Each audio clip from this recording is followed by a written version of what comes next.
दक्षिण कोरिया में आम चुनाव के नतीजे आ चुके हैं और डेमोक्रेटिक पार्टी के नेता ली जे म्यूंग ने जीत दर्ज की है। इसके साथ ही ली जे म्यूंग दक्षिण कोरिया के नए राष्ट्रपति बन गए हैं। चुनाव जीत के बाद अपने पहले भाषण में ली जे म्यूंग ने कहा कि वे उत्तर कोरिया के साथ संबंधों को सुधारेंगे।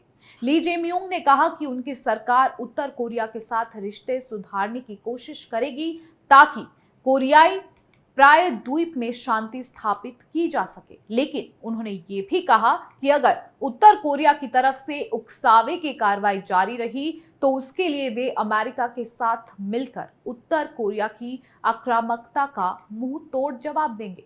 म्यूंग ने कहा कि उनकी सरकार जापान और अमेरिका के साथ अपने रिश्तों को और मजबूत करेगी। ली की जीत के बाद सभी उन्हें बधाई दे रहे हैं। भारत के प्रधानमंत्री नरेंद्र मोदी ने भी उन्हें बधाई दी है।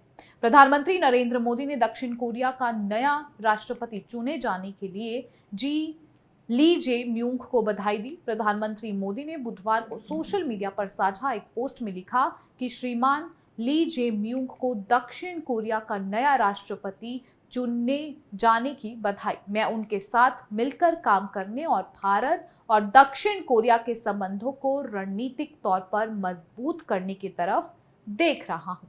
दक्षिण कोरिया में आम चुनाव ऐसे समय हुआ जब पूर्व रूढ़िवादी राष्ट्रपति युन सुक यॉल ने अचानक से देश में मार्शल लॉ लागू करने का आदेश दिया था। इससे दक्षिण कोरिया में राजनीतिक उथल पुथल मच गई।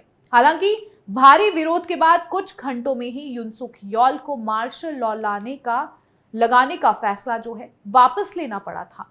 हालांकि उसके बाद दक्षिण कोरियाई राजनीतिक संकट में फंस गया। अब ली जे म्यूंग की जीत के साथ ही उस हंगामे का पटाक्षेप हो गया है। ऐसे में सवाल यह है कि आखिर दक्षिण कोरिया के नए राष्ट्रपति बने ली जे म्यूंग कौन है? ग्राफिक के जरिए से समझेंगे। आपको बता दें कि दक्षिण कोरिया में आम चुनाव के नतीजे आ चुके हैं। डेमोक्रेटिक पार्टी के नेता ली जे म्यूंग ने जीत दर्ज की है। ली जे म्यूंग दक्षिण कोरिया के नए राष्ट्रपति बन गए हैं।